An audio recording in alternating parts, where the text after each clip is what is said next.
GC here, and this is the comics thing. But first, before we start, I succumbed and bought Uncanny X-Force because I just missed my Psylocke. So now I'm all caught up.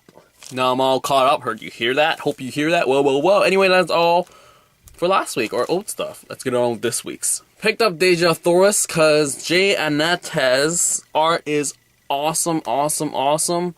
And this black and white cover is just amazing. I just love his work. Though I really wouldn't want to read his comics because they're photorealistic and it's just too crazy hard to read because I actually have one of his series and it's hard to read anyway. Fairest, crazy action. With so much things being attacked. I mean, like this wolves attack and then the girl is just being like crazy, like, let me save you, Prince Charming. And Prince Charming is trying to, like, you know, be all Prince Charming, but that's not really happening because he's not that helpful. Anyway, where is this gonna go? Because it's like she's in a jam, being in quicksand and all. So, we've gotta wait to see that later. Winter Soldier, final issue. Sad that it's done. A lot of, like, you know, closing up of loose ends and explaining what happened with the whole, like, cube thing. Now there's another Tesseract apparently, and then now that, like, Bucky had to go back in time and just see things and just being changed by everything. And in the end, it just all worked out and he had to lose his arm. I wonder how that's going to come back. I mean, like, what is he going to do without his arm?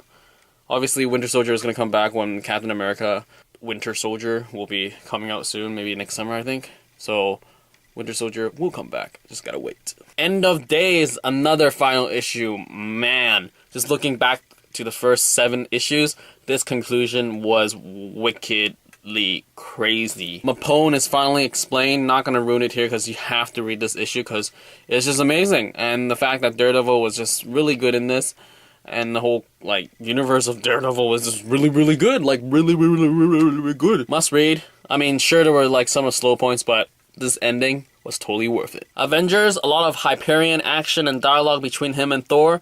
More, like, I don't know, story building in terms of Hyperion.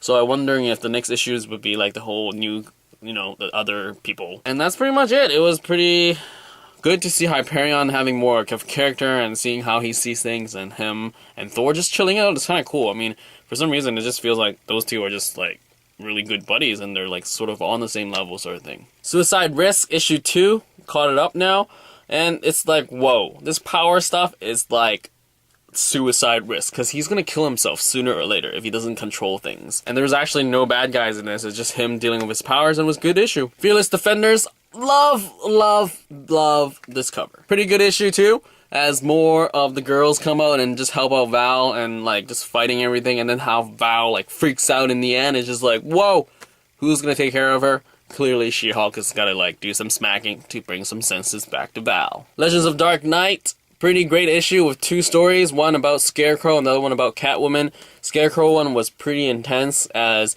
it really addresses things that could have happened to Bruce Wayne all these years, and luckily it hasn't happened. Catwoman is just some fun, like, you know, just fooling around with Catwoman in terms of, like, trying to stop her from being a burglar and everything, and it's a pretty fun issue, totally read it. Polarity issue 3, 1 and 2 was amazing already, and this pretty much went into hyperspace. Crazy things happened in this issue, just went wackier and wackier, and it's a great issue, and I can't wait for the conclusion, because I don't know how it's gonna end, but I love this team. The art is pretty awesome, and, like, the whole storytelling is awesome.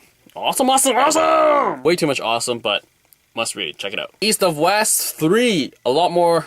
I don't know, I actually really liked this issue.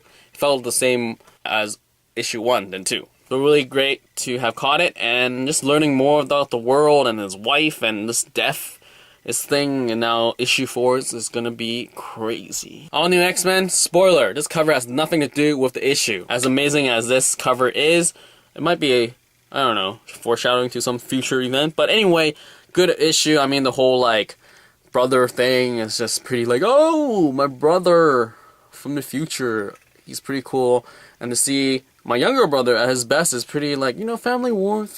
More stuff is shown as Jean is, like, just can't control her powers, and she's, like, whacked out about how Scarlet Witch is just walking around now. And it's, like, really cool. I mean, this is sort of like a mirror to the whole superior Spider-Man mentality, as in, we're seeing things from a different perspective, and it is bringing something new to the table. So, yeah. Kickass. Ails when? Ha!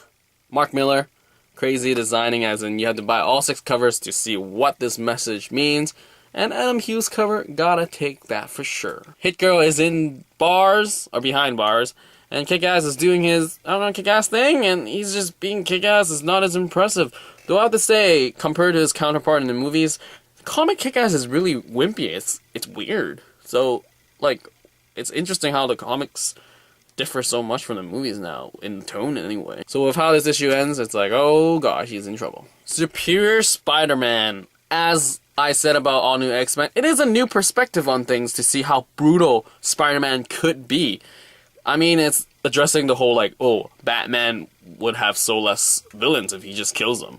Same thing for here. It addresses this thing for all superheroes, and Doc Ock is bringing new things to the table. Sure, I do miss Peter Parker as as Spider-Man, and he's not even in this issue anymore. No more, like, you know, Jiminy Cricket, like, oh, stop doing that, Doc Ock, no. But this is the real mindset of how Doc Ock thinks like a villain, and now as a hero, he has to do his job, so he's, like, thinking of all countermeasures. And now with how, like, the spider killer is, like, crazy, setting up his, like, those are crazy, like, spider thingies that are repairing villains, and it's gonna be like, Superior Spider-Man, you gotta lay some smack down to really save people on this prison thingy. And that is it for this week's comics. As always, hope you enjoyed it because you paid for it like I did.